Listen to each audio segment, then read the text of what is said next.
3, 2, 1. You ain't seen nothing yet.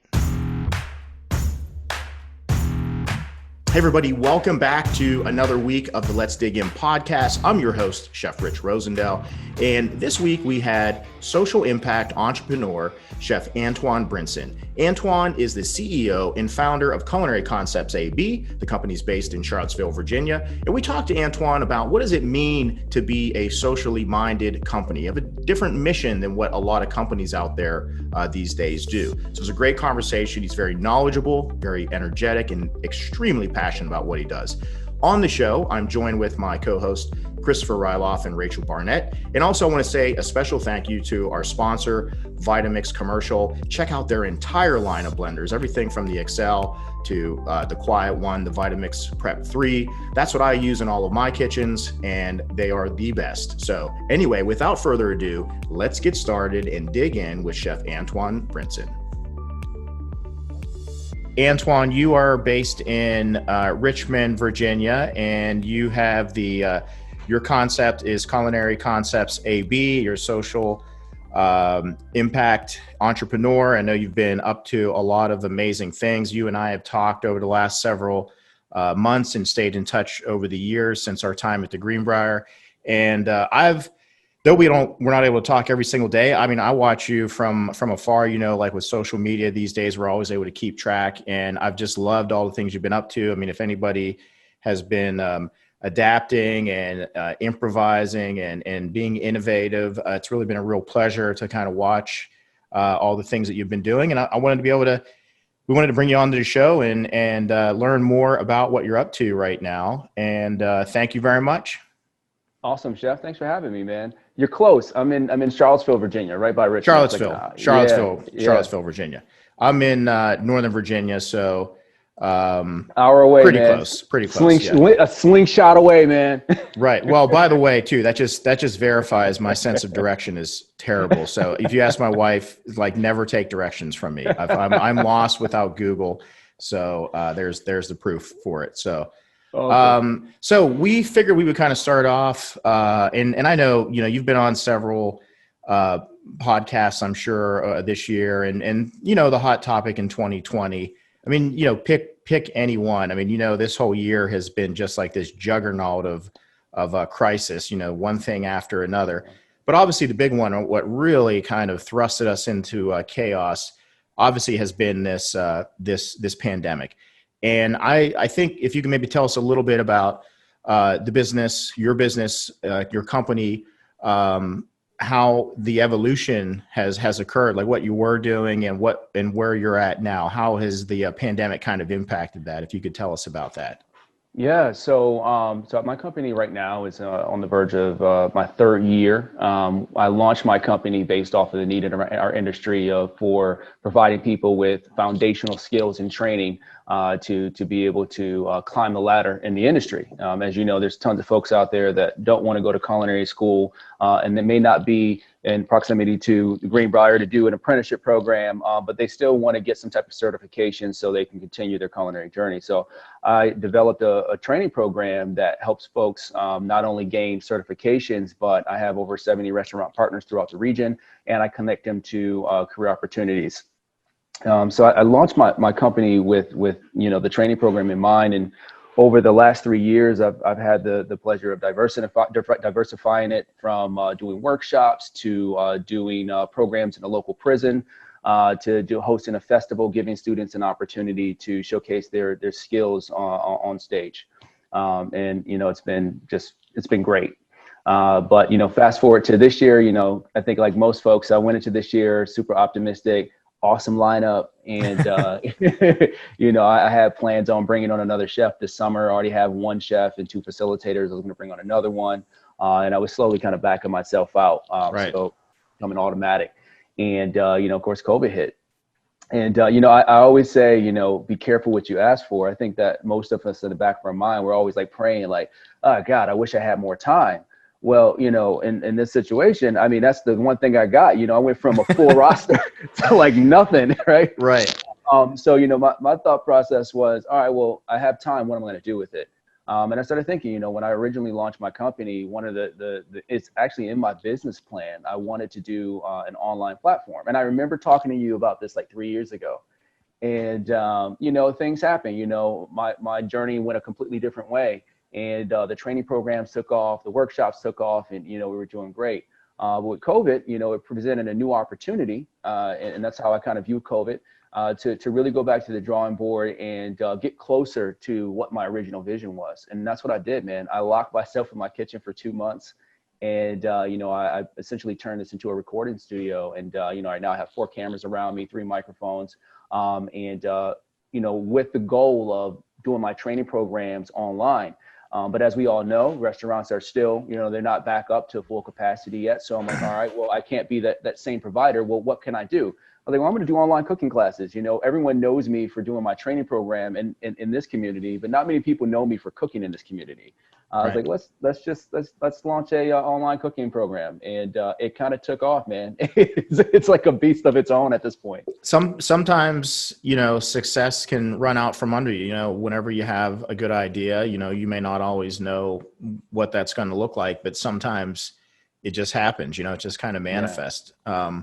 Do you think that, especially in one, not just in Charlottesville, but really anywhere in the country, you almost would have to have had to change and pivot, because I can't imagine, as strict as everything is right now, to even try to do programs like that in the prisons, or to do those kind of, hands-on, in close proximity, those kind of development programs. You really couldn't have even done those during the really bad parts of the pandemic anyway. It was almost like the business model was like shattered. Yeah, totally. Yeah. So you had to basically pivot, really. Yeah, most of my contracts are with schools. That's middle schools, high schools, community colleges. I work with Office of Economics locally, so when the government shut down, that pretty much put everything on pause for me. But I would say the silver lining to it all is that it's given me an opportunity to develop something that is going to allow me to have even a further reach in the future. Totally. Well, again, before I go on to the next question, I feel like really you're finding a way to kind of fulfill your entrepreneurial desire, but you're also kind of almost like doing a noble cause. We've talked about the life skills and all these other things that you're teaching. It goes well beyond just cooking. And I think that that's something a lot of people now are really kind of thinking about their work. Like, is there something else that it can also do? Can it help? Can it fulfill a greater good almost? And, you're definitely a shining example of that. So how would you say now, Antwon, like, what is a typical day like for you? Like, what's a typical work day like with you?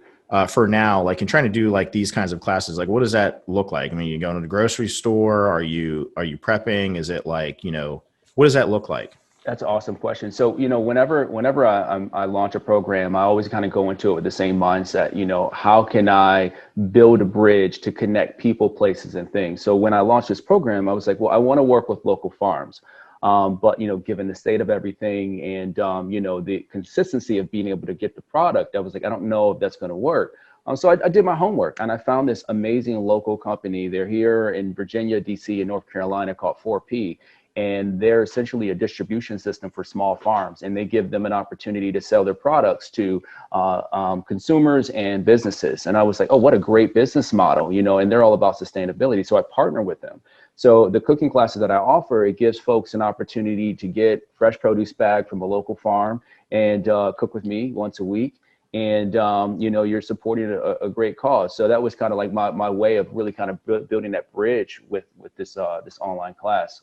What led you to start this? What really kicked this off prior to COVID? What was the initiator of all this? For the cooking class or the training program? The training program. The training program.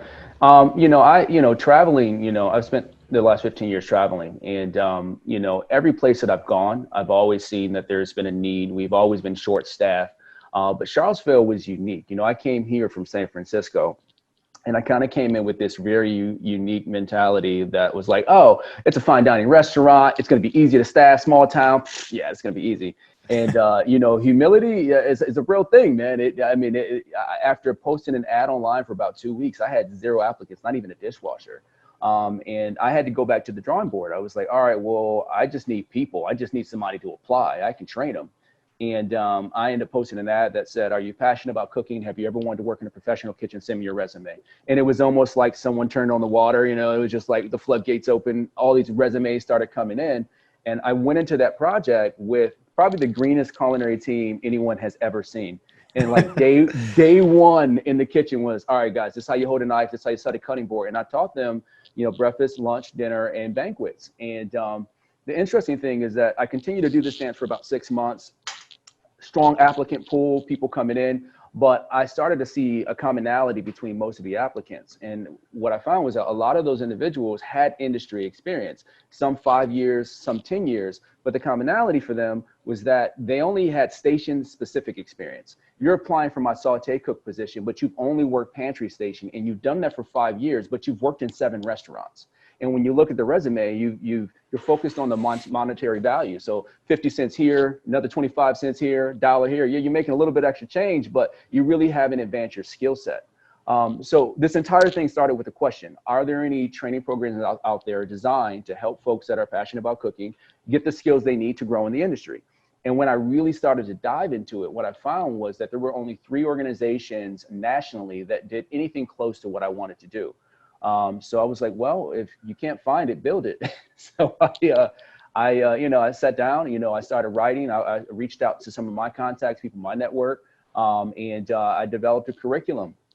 And as they say, when you get the entrepreneurship bug, you kind of jump off a cliff, so I quit my job, in less than a month. I got my company off the ground. In less than 2 months, I got my first program off the ground. And, I got folks to sign up for the program. And then I found 25 restaurants that said they would take my students if they graduated. And I had 100% success all the way around. And that's from student retention, all the students passing their exams, and job placement. And then from there, it just took off. I'm sure too that, as you're going through this, because a lot of these people, you kind of help really kind of give people some direction. I'm sure there's almost kind of a connection like you build. I mean, just like when you go through school with someone, you kind of develop like a bond, but man, for like what you dove into, I mean, and it being kind of your first class, there's going to be like a tremendous emotional sense of accomplishment, like seeing all these people like crossing the finish line. I'm going to have to send you a couple clips from graduations, Chef. I mean, because I would love to. It's so emotional, man. I'm crying. I have the mayor there. She's crying. We have city officials crying. I mean, because for a lot of these people, amazing, this is the first thing in their life that they've graduated from. And for some, this is the first certification of any kind that they've ever achieved.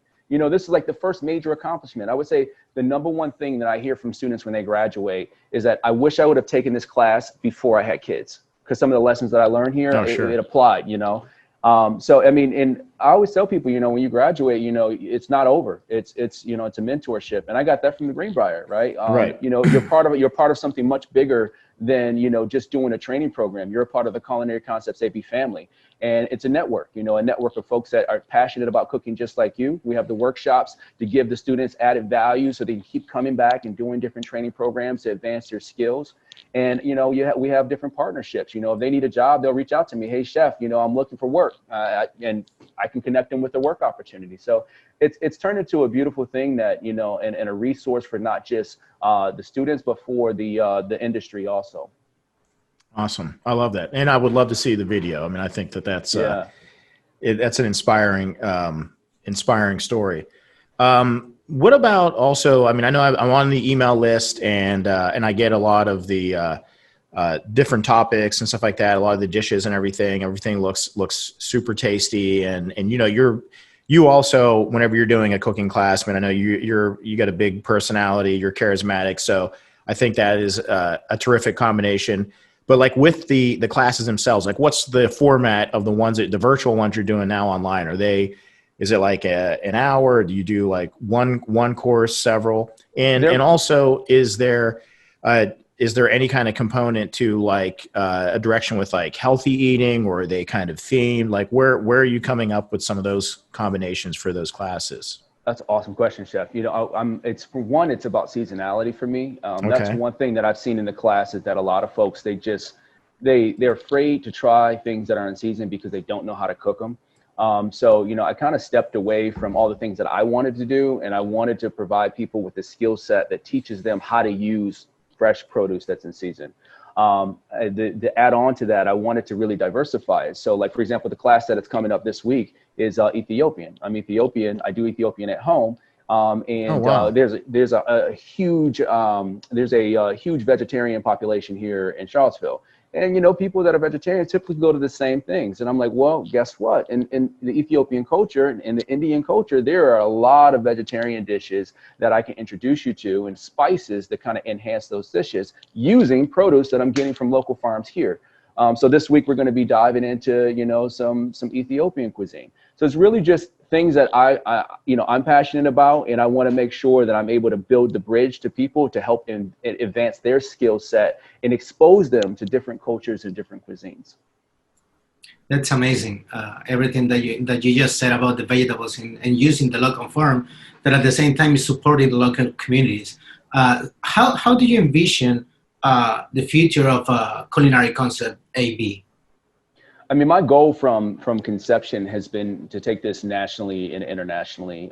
You know, as we know in our industry, it's always been a shortage of folks, and I would say with the new generation, even more so, navigating the kitchen for them is difficult, and connecting with the chef is even more difficult. Right. So, you know, the program that I developed is completely unorthodox. I don't focus on traditional sauces. It's not about French cooking. You know, I have 3 core principles. We focus on hospitality, life skills, and then technical training. But everything runs through life skills, because to me, that's the bread and butter that connects everybody. It teaches you how to use the skills that you might be trying to teach your kids at home, or skills that, you know, someone might have tried to put into you earlier in your development, and helping them build that bridge with this skill set to the industry that make them a stronger, career-oriented individual. That's awesome. That's great. You know, before I go on to the next question, we were talking about vegetables, and I think, like, I know, like, in my traveling over the years, especially going to like Dubai and India, like different parts of the world, they definitely do. You definitely see more of a use of like getting flavor into vegetables, and I think it's starting to get more traction in the United States for sure. But definitely, like when we talk to like local farmers and stuff, and people that are doing like CSA programs, it's kind of funny because they'll be like, you know, you give a box to somebody and they try to put like some rutabagas and other stuff. People are like, can I trade this for tomatoes? Or, you know, can I get more basil? You know, I mean, it's funny, but it's just like, I think that, you know, people, once they taste and learn how to cook with vegetables and see like the myriad of like different things you can do, especially like with spices. I mean, some of the most flavorful dishes I had around the world were vegetables. They were like stews and legumes, and it's just really, you know, teaching people how to use those flavors. You know, Chef, one of the in week 1 of my training program, we do this section called it's product knowledge, but we call it perception. And we talk about, you know, your perception of, you know, your manager, your perception of other people on your team, and what their perception of you is. And then in the kitchen, what is your perception of produce? What does that look like? And during that day, I have 3 tables in here lined with fresh produce. And we go through and we talk about what's your perception of a pepper. And probably one of the number one thing that I hear with bell peppers is most people have never tried the bell pepper before raw, and everyone thinks that it's hot, the red ones. Oh my God, I'm like, that's true. Yeah. Right. Yeah. And it's crazy, man, because you go through, people have never tried cilantro in its raw state before. And it's such an eye opener for students because they're like, wow, I would have never tried this before this class. I would have never tried this. But when we get into cooking, you know, just like we do with sauces, right? You taste every stage, and we do that. I teach them that when they're working on different stations. Let's taste every stage. All right, you got this peach, and let's taste it. What does it taste like? Because if it doesn't taste good, chances are the end product is not going to be as good as you want it to be. And I think it's just exposing people to that and planting that seed. and helping them understand that, you know what, regardless if you like it or not, at least you know. Right.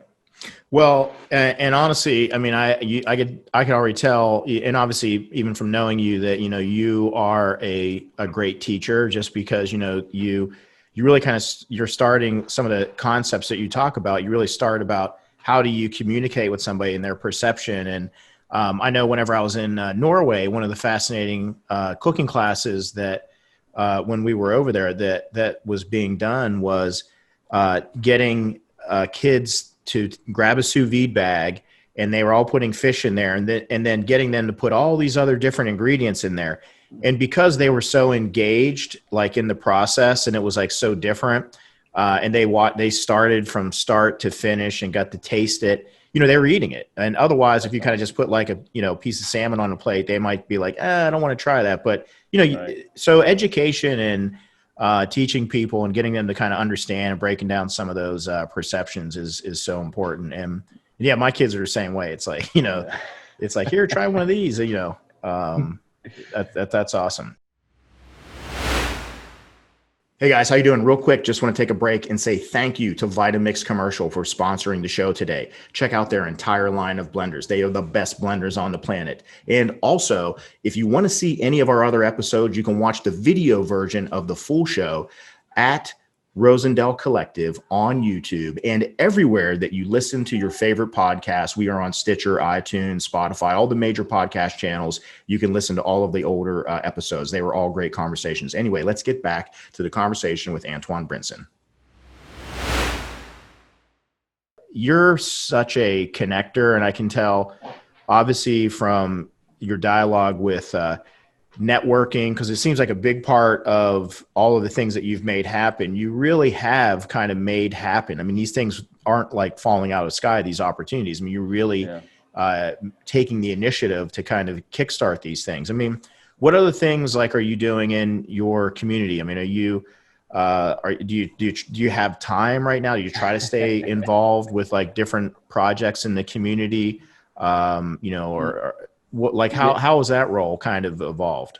Well, when I first launched, I was trying to be hands-on and I was trying to touch everything.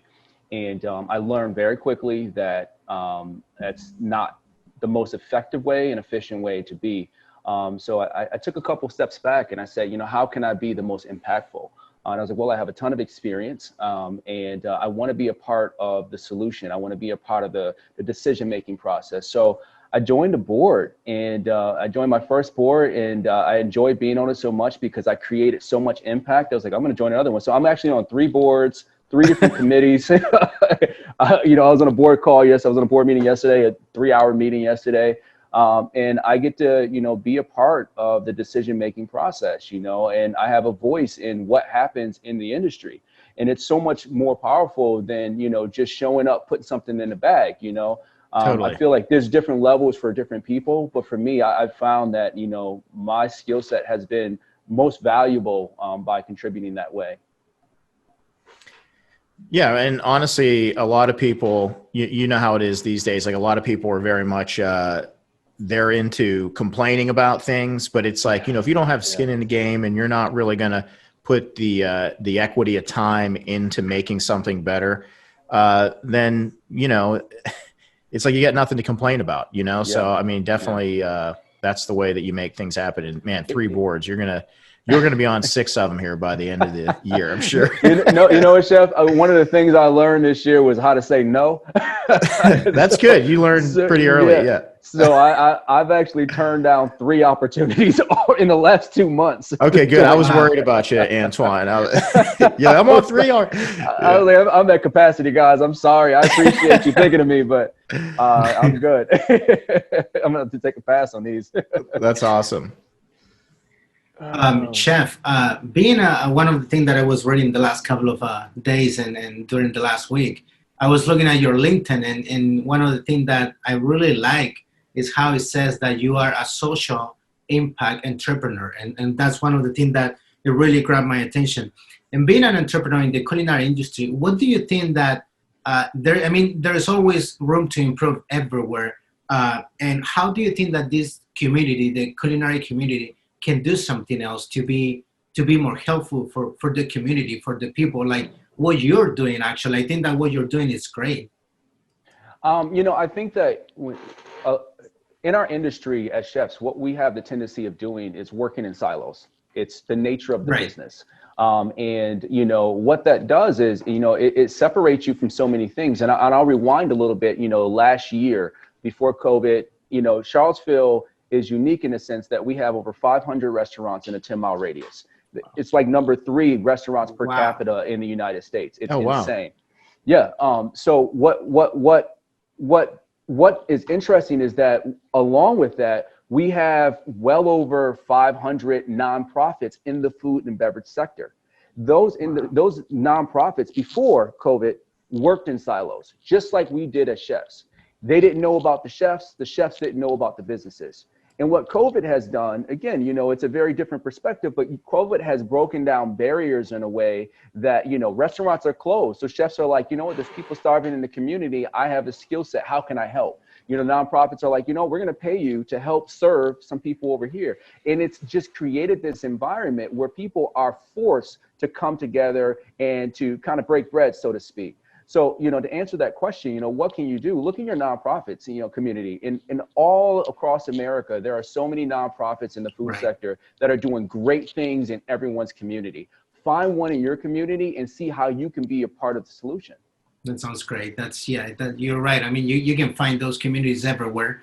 And it's just that everyone, most of the culinary people in the industry, they're working in silos most of the time. It's just what you just said. I think it's a great idea for everyone to, if you really want to start helping each other, is go out and look for those opportunities and do it. You just got to show up. I mean, for many years, I'm a chef. I was blind to it. I didn't even know that it was a whole different world out there of nonprofits that were doing amazing things, creating true impact every single day. And once I was exposed to it, it was just like, somebody opened Pandora's box for me. I was like, oh, This is great. I'm going to join some boards. It's full of them. That's awesome. That's great to hear. So we see a lot now of this, like I know Chef's talked about the virtual learning for his kids at home and how tough that's been. And I'm just wondering, how do you think that the pandemic will impact culinary school, like in-person classes? Because I think that culinary school teaches you that discipline, that showing up on time, showing up with your whites pressed, with your nails trimmed. They're not going to check that on virtual learning. And you know what I mean? Yeah. So how do you think that this is going to impact culinary school and the future of chefs? Well, I think it goes back to before, you look at the decline in culinary schools over the last 5 years, hell, even 10 years, people, I think that it's a different generation. The focal point is different. They're looking to stand up for a cause and to back something that means something to them. It's a belief system. So when you look at culinary schools, pre-COVID, there was already a decline. You look at it now. I mean, and I'll use my kids, for example, right? My kids grew up with tablets and, iPhones and all that stuff, right? And technology is a big part of their life. So for my kids right now, being at home on the school thing for Zoom is normal for them. It's just like they're always in front of a screen anyway. So it doesn't really change much. So to kind of bring it to culinary schools, I think, culinary schools for a while, they've needed to revamp and reimagine the possibilities of what they can be. I don't feel, and this is just my personal opinion, I don't feel like culinary schools represent the diversity that we have in the restaurant scenes in our communities. I think that, I would love to see more, ethnic cuisines introduced and some of those techniques introduced in the culinary schools, because that speaks to the new generation of chefs that are coming out. I think that, French cuisine, I was brought up on it. I think most of us came out on Escoffier and I remember Chef Timmons, first 128 pages, like embedded in my skull. It's probably a tattoo in my head, right? But I feel like that was a period of time, that was very relevant. Well, what's relevant now? You know, what's on the forefront now? How has it changed? How can we speak to the future generations? Is it still French cuisine, or is it a different type of cuisine, or is it a fusion of different cuisines? You know, I think that culinary schools are really going to have to answer that question and adapt to what that's going to become. I totally agree. I totally agree. Well, and not even just that, but even the restaurants themselves that they're going to be sending them to work at. I mean, even those models are going to be changing. I mean, look at how the pandemic has just impacted, you know, your local full service restaurant. I mean, but you know, what I've told people, and we've been doing this podcast now, we've launched it at the beginning of the pandemic, and we've loved talking with all these people, you know, really bright, interesting people like yourself. And the one kind of common thread that you really find with a lot of people is that the people that are going to come out of this on the other end, that are still going to be like intact with like their businesses and all that stuff, they've done something to be able to find the opportunity, or to find the model, or somehow recalibrate like what they've been doing to make that work for the future. And that's what you've got, you know, that's innovation. I mean, otherwise we probably would still be doing the same thing right now that we were doing last year. You know, would our kids be distance learning right now, or would we be doing Zoom calls? And, you know, I mean, it's almost kind of like accelerated the 3 years like forward, like in the summer, over summer, like this has happened, like warp speed practically.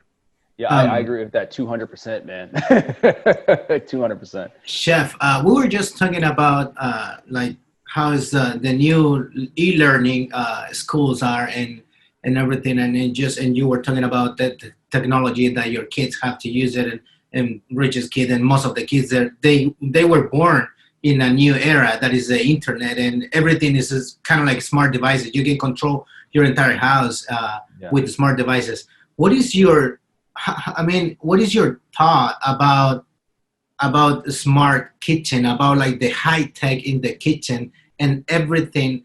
Would you allow your cooks to have a cell phone in their hand or a tablet next to them? How are your thoughts about that, like the high tech that you can find also in the kitchen now? I mean, you have a smart oven that, for example, Rich is in the lab.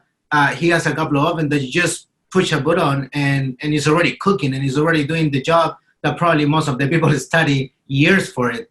What do you think about that?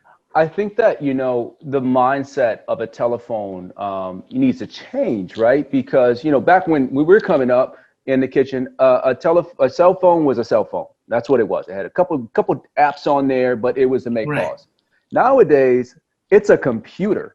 Like you can control everything with it. So just like that technology has evolved, we have to evolve also. I think that, you know, in the future, I mean, we're seeing it now, you know, your phone is going to control everything. So I think it's important for chefs to create process and procedures around that, and be agile about, you know, paying attention to what's coming out, because as your technology in your kitchen evolves, the stuff that you have in your hand is also going to be able to speak to it in different ways. You know, I mean, I was in a kitchen not too long ago, and as you mentioned, they had tablets all in the kitchen on the line, right?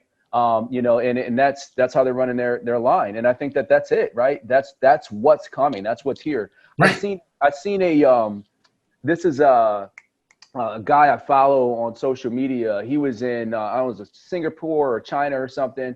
And he's like in the airport with his phone, and he's like, I want you guys to see what's behind me. And he like shows one of the fast food restaurants, and it's like a kiosk, and you go and you type your information in. It's a line of people. They type their stuff in the kiosk, and then they go to the front and they pay at the kiosk. They go to the front and they pick up their food. There's no human interaction. It's just technology, right? That's crazy.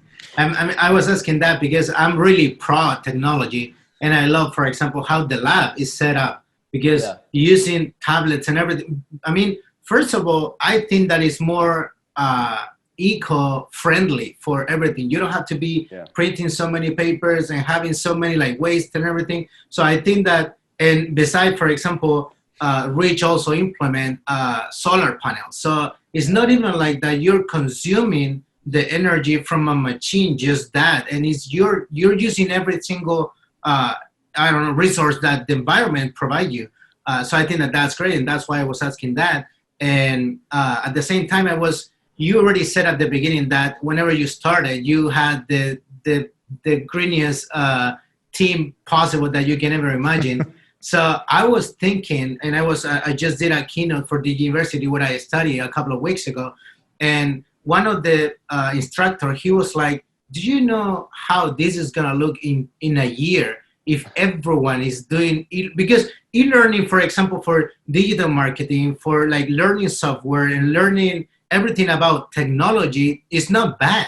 But what about the kitchen? That usually the kitchen, you have to learn how to use a knife. What you just said, you need to develop those skills. And what do you think about how it's gonna look, the industry in a year or in 2 years, for those students that they are probably not having much to cook at home? Which, to your point, we're going to have to rely even more so on technology because of that, because the skill set is not going to be as advanced as it was 5 years ago, Right. because they don't have that practical experience. I feel like there's going to be a need for still to have that one-on-one interaction in a classroom setting. Obviously, that's going to be a very limited setting. But we're going to have to find ways to use the technology to communicate and educate. Right. I think the future wave of chefs will miss out on hearing the ticket printer in their dreams. Nightmares. Oh, Yeah.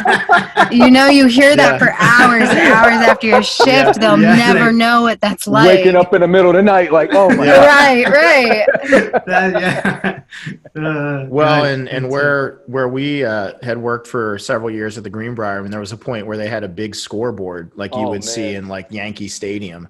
And if that number went up to 130, then guess what? You had better have cooked 130 grouper, because that's what was on the order. I mean, it was unbelievable. I mean, you would cook one dish in the main dining room, and that's all you would cook. But you could do 200 of them. It was crazy. Unless you were on roast. Yeah, right. But it's interesting. I love. I love talking with you because you're kind of like right there with your generation, really kind of right there in between where you're kind of seeing the transition really. And frankly, entrepreneurs like yourself are really trying to push and kind of reimagine what some of these like new education and new business models, like what does that look like? What does it mean to be an entrepreneur, in the next 10 years? Very different thing than when I got out of culinary school. I mean, that was a very narrow path. Yeah. When I look at, when I developed my training program, I put a lot of thought into that too. I was like, what for me has been the most impactful. And I think that for me coming up, the technical skills were the most valuable piece, but really looking at the future generation and folks that are in the kitchen right now. And the number one thing that they're lacking is really soft skills. How do I communicate? What is integrity? How do I talk to my boss? Like, what does it look like for me to move up? Those soft skills, and you could be the best. We've all seen the best cook on the line that never got promoted. It's usually because they suck at their soft skills. Right. So that's why I developed a program that heavily focuses on the soft skills and teaches that through the technical skills, because any chef can teach you how to teach, but I want to do something different and teach people how to navigate. Awesome. The navigational skills is what connects you. Too, I almost feel like a lot of people in America almost really need to go back and learn a lot of these skills. I mean, we've kind of stopped like respecting each other. Yes. And, people are almost getting, if you think about it, you've seen the old Terminator movie, like when, cyborgs are taking over and everything. And if you think about it, like when you put like this phone in your hand, this device, it really kind of almost makes you more like a computer, because the difference is it's just on the outside of your body versus on the inside. It's the only difference. But when you put that in somebody's hand, there's really like the capabilities of what somebody is able to pull up as far as information or where you can go or what you can do or what you can cook. It really changes everything. But in that process, we've gotten so used of just not even typing, just speaking things that, to a device, that there's probably, ironically going to need to kind of go back and learn how to just talk with somebody, or say thank you, or show somebody that you know that you care, Chef, I was working on a program before COVID with the local community college, and they have this program called Network to Work, and essentially it's a technical skills training program for people that want to learn different trades. The founder of the program reached out to me. He was like, I want to put all of my students through your life skills program. It's awesome. valuable. And to your point, right? Like, it's something that across all industries that people are starting to see is a big need. Yeah, I think that's totally amazing. What you just said, that about like soft skills, that is something that you don't learn anywhere.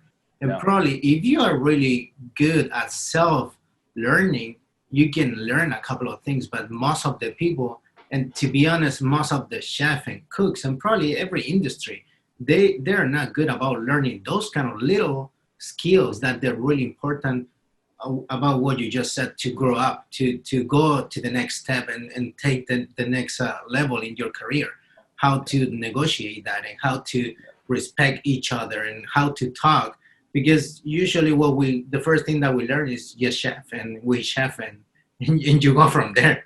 But I think that what you're doing about that is it's totally amazing. To your point, I was a keynote at an event, and they, one of the questions that came out, they were like, Chef, what's your favorite book? And I'm like, Traction. And they're like, what? Is not a cookbook?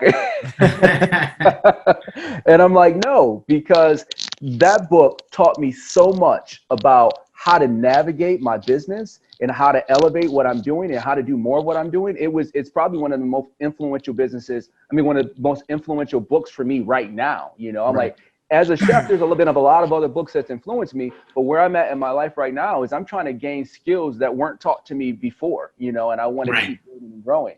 I think that, if you want to do something different, then you need to try something different. You got to think outside the box and kind of be uncomfortable for a little bit. And I think that most people are afraid of that a little bit. Yeah, that's true. That's totally true.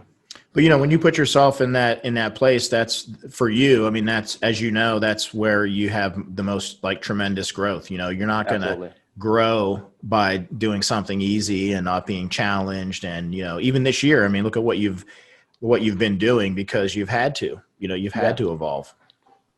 Yeah.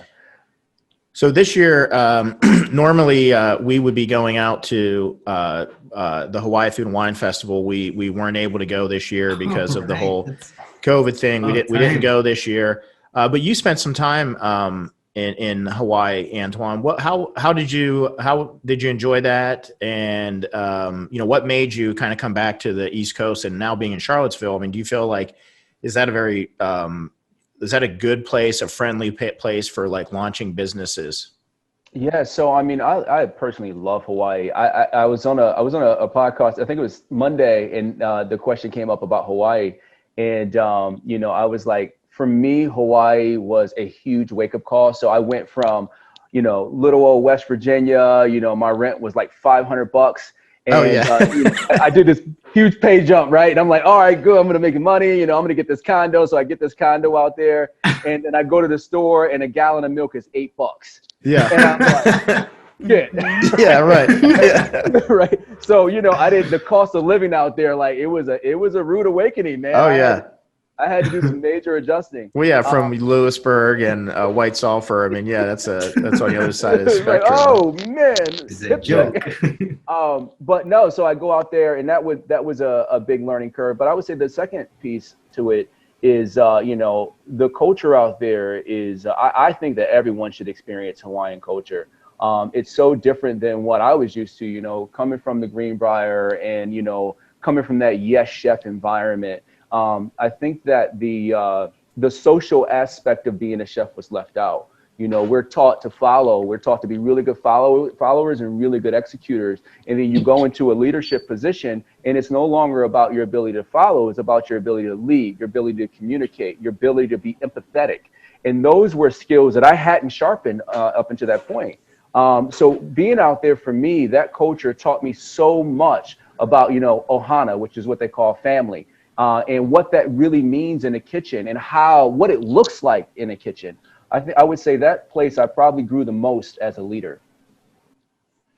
And being in Charlottesville, I mean, how do you feel like, because there's a lot of places around the country that are like good for launching a business. I mean, how has that been? I mean, you feel like it's there's the support mechanisms like with your local jurisdictions, and has it been a good place to launch your business? So I'm going to take it a step back. So I was in Hawaii, and I just told you the story of like, oh, Hawaii was crazy expensive. Right. So, well, before here, I was living in San Francisco, and I was like, oh, again, superficial. Oh, man, San Francisco is going to be great.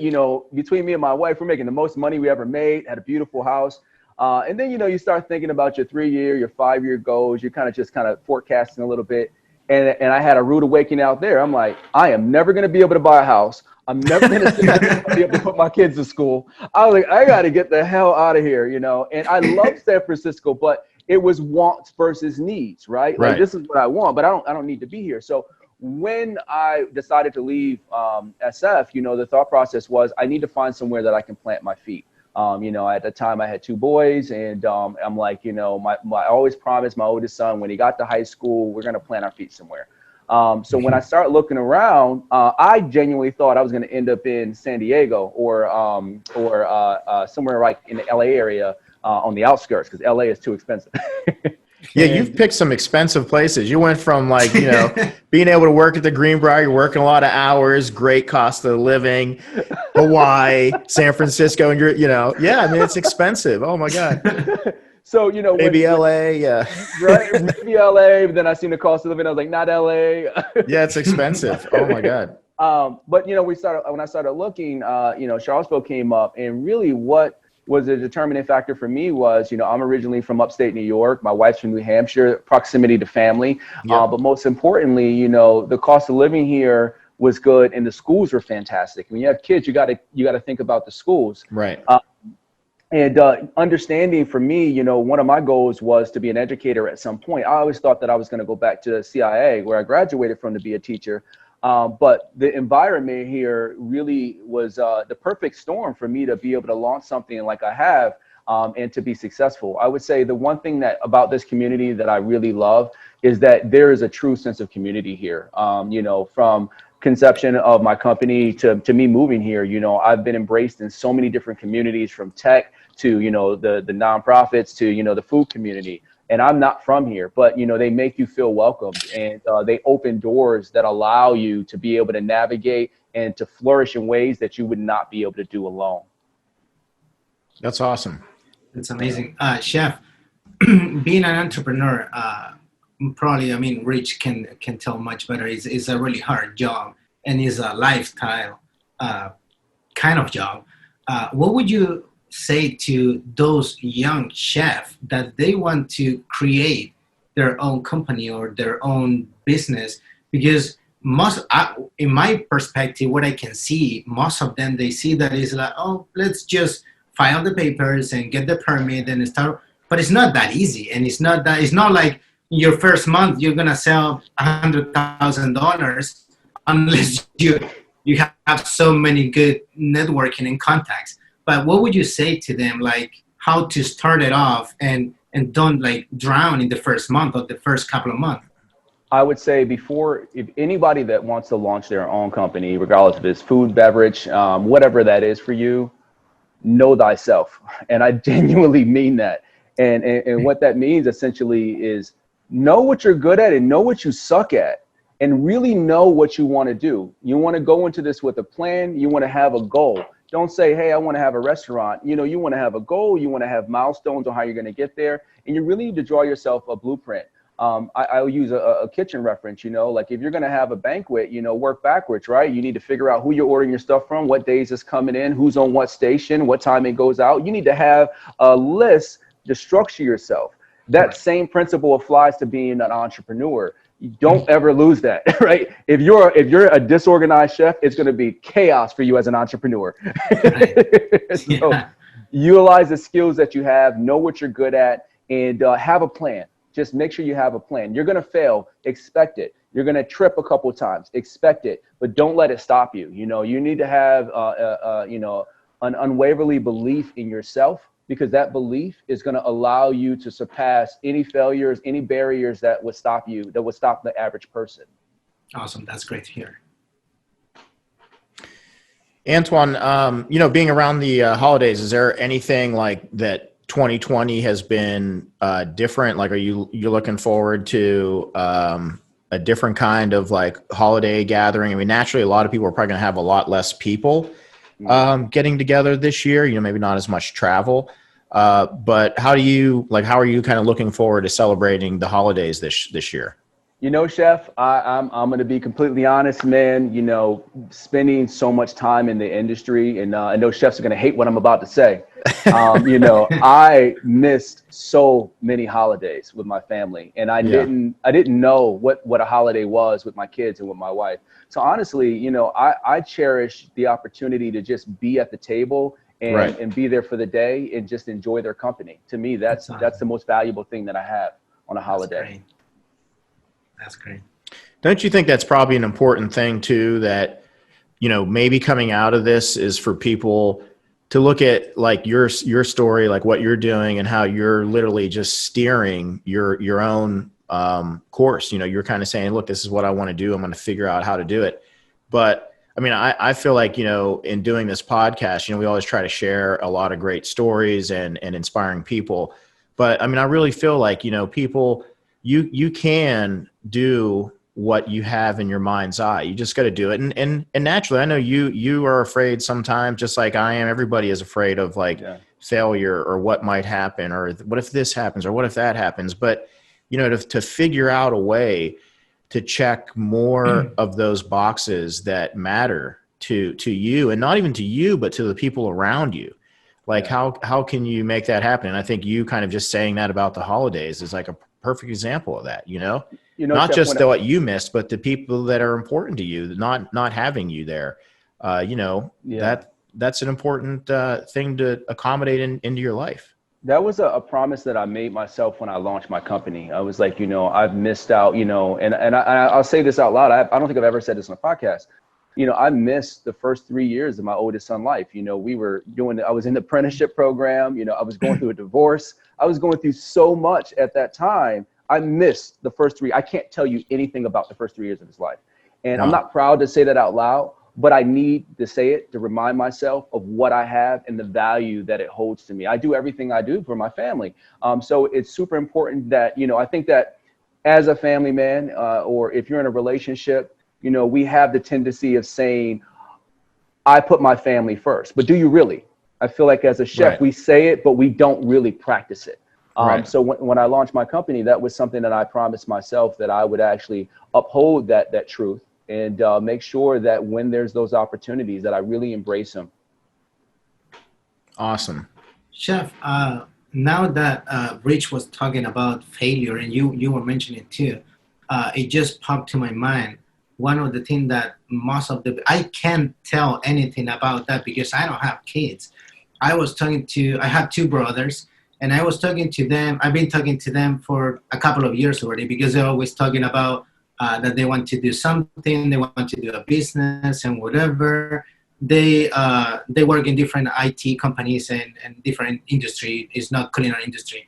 But one of the things that I'm always asking them is, why don't you do it? And their answer is most of the time, because I have a family. And it was what you just said about like failure, because they're like, because I'm saving for my kids' university and everything that I'm pretty sure kids are really expensive in every sense. Yes, so they are. how do you, and this is for both of you, how do you live up to that you just said you want to put your family first, Rich too, and how do you think before you invest a certain amount of money, 10, 20, 100 grand, before like you look at your kids and you're like, I can probably buy the latest Xbox, and probably they don't even need it, but just to see them happy. But how can you compare, instead of like investing money into your business that probably is gonna be for your kid at the end of the day, if you get the return? But if you fail, how do you think about those little details, both of you? I'll start.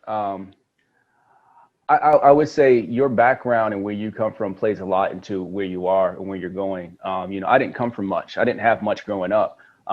So I was willing to risk it all as a teen because I didn't have anything really to risk. So it took me a long time to really understand the value of what things look like. Working, under some of the best chefs and amazing chefs, they helped me develop an amazing work ethic. And I would say my work ethic when I launched my company is the saving grace for me. To this day, my day starts at 4 a.m. I usually leave here at about 7, 8 o'clock. I get home and I do that Monday through Saturday, like clockwork. I don't miss a beat.